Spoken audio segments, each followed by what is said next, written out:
আসসালামু আলাইকুম। আশা করি সবাই ভালো আছেন। আলহামদুলিল্লাহ আমিও ভালো আছি। আজকে আবারও চলে আসলাম রেস্টুরেন্টে রান্নাবান্না করতে।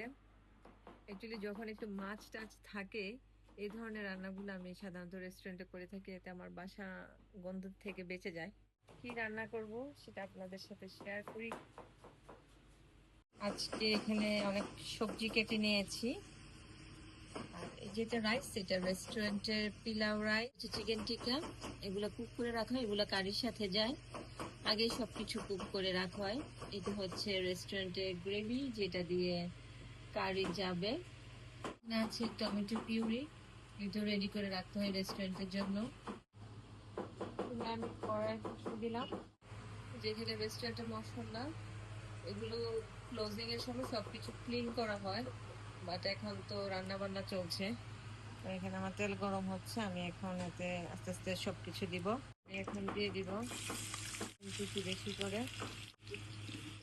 রসুন হয়ে এসেছে, এখন আমি দিয়ে দিচ্ছি একটু করে পেঁয়াজ দিচ্ছি লবণ দিয়ে পেঁয়াজটা একটু ভালো করে নেড়ে চেড়ে নিলাম। আমি এখন দিচ্ছি আদা রসুন পেস্ট। মাছ আমি একটু রসুন বেশি দিই, আপনাদের রসুন ঝালটা লাগে না দিই, কারো কারো পছন্দ কারো কারো পছন্দ না, বাট আমার অনেক পছন্দ, কিছু করার নেই, আমি অনেক লাইক করি রসুন, বেশি বেশি রসুন দিই সবজি সবজি মাছ এগুলাতে। আর এই যে আমি নাড়ানাড়ি করছি। এখন আমি মশলা দেওয়ার আগে একটু পানি দিয়ে দিই, এগুলোতে আঁচ অনেক বেশি, দেখতেই পাচ্ছি। এখন আমি এই যে এখান থেকে নিব একটু হলুদের গুঁড়া, থেকে নিব টেবিল চামচের মতো নিলাম ধনিয়ার গুঁড়া, গুঁড়া 4 চামচ হবে, একটু দিয়ে দিই ধনিয়াটা। মাছ অনেকগুলোই আছে, কষিয়ে রান্না করবো আজকে ইলিশ মাছটা। পানি দিয়ে ভুনে নিই মশলাটা খুব ভালো। পিছনে স্টোরে জিরাটা ছিল, যে এখন আমি সামান্য পরিমাণ চাটনি কাপ দিয়ে নিয়ে আসছি, একটু জিরা দিয়ে দিলাম, 1 চামচ থেকে কম দিয়েছি।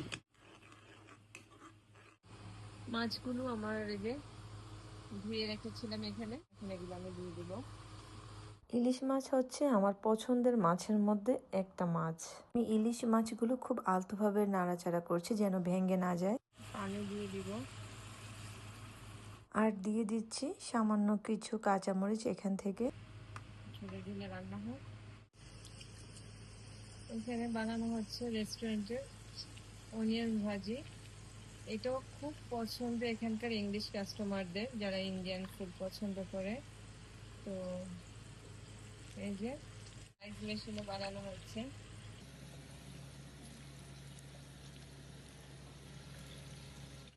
একটু ঢাকনা দিয়ে ঢেকে দিই। আর এই পাতিলাই বসাবো এখন আমি সবজি, তাই পাতিলটা গরম করে নিচ্ছি। এখন আমি গরম করে রাখা পাতিলে তেল গরম করে পেঁয়াজ কুচি 1 কাপের মতো দিয়ে দিলাম, লবণ 1 টেবিল চামচের মতো, আদা রসুন বাটা 1 টেবিল চামচ, আর দিয়ে দিচ্ছি ধনিয়ার গুঁড়া 1 টেবিল চামচ, সামান্য হলুদ 1 চা চামচ, আধা চা চামচ মরিচের গুঁড়া, আর দিয়ে দিলাম 1 চা চামচের মতো জিরা গুঁড়া। পানিও দিয়ে দিলাম কষিয়ে নেওয়ার জন্য। মশলা ভালো করে কষিয়ে দিয়ে দিলাম সবজিগুলো। সবজির সাথে আমি কিন্তু বরবটিও অ্যাড করেছি। এখন সবকিছু নেড়ে চেড়ে আমি দিয়ে দিচ্ছি চিকপিস। অ্যাকচুয়ালি বুটের ডাল দেওয়ার ইচ্ছা ছিল, কিন্তু বুটের ডাল ছিল না রেস্টুরেন্টে। এখানে অনিয়ন ভাজিগুলো হয়ে গেছে, এগুলো হাফ ডান করে রাখা হয়, কারণ যখন কাস্টমার অর্ডার করে দেন এগুলো পুরো আরেকটু ফ্রাই করে দেওয়া হয়। এখানে আরো কিছু চিকপিস দিয়ে দেই। এখন আমি সবজির মধ্যে দিয়ে দিচ্ছি আস্ত গরম মশলা, এলাচি, দারচিনি, তেজপাতা, লং সব দিয়ে নেড়ে চেড়ে আমি অল্প পানি অ্যাড করে 1 কাপের মতো ঢাকনা দিয়ে ঢেকে দিলাম। এদিকে আমার মাছটা ভুনা হয়ে এসেছে, এতে দিয়ে দিলাম বেশি করে ধনিয়া পাতা কুচি। দেখতেই পাচ্ছেন খুব সুন্দর তেলটা ছেড়ে এসেছে। এখানে হচ্ছে নান রেস্টুরেন্টে, যেগুলো নানের গুলা নিয়ে রাখা হচ্ছে, মানে নান যখন কাস্টমারকে দিবে এর আগে তো প্রিপেয়ার করে রাখতে হয়, তো ওটা এরকম করে রাখতে হয়, সেটা করা হচ্ছে। এখানে আমি দিয়ে দিচ্ছি আরো কিছু টমেটো, কাঁচামরিচ।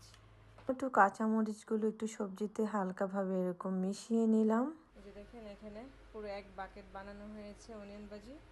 পরে বানানো হয় আরেক বাকেটও, 2টা বাকেট একসাথে রাখা আছে, এগুলো ঠান্ডা করে পরে ফ্রিজে রেখে দিবে। এদিকে আমি সবজি ফোড়ন দেওয়ার জন্য তেলের মধ্যে দিয়ে দিলাম বেশি করে রসুন কুচি। রসুনগুলো ব্রাউন হলে দিয়ে দিচ্ছি 5 ফোড়ন। এগুলো হালকা বাদামি হয়ে এসেছে, এখন আমি সবজিতে ফোড়ন দিয়ে দিলাম। সবজিটা একটু হালকা নাড়াচাড়া করে সবশেষে আমি দিয়ে দিচ্ছি বেশি করে ধনিয়া পাতা। হয়ে গেল মজাদার পাঁচমেশালি সবজি, নিরামিষ যেটা বলেন। আজকের মতো আমার রেস্টুরেন্টের রাতের ছোট্ট ব্লগটি শেষ করছি এখানেই। আর আমি আশা করছি আপনারা যখন দেখবেন আপনাদের ভালো লাগবে। সবাই ভালো থাকবেন, সুস্থ থাকবেন। আল্লাহ হাফেজ।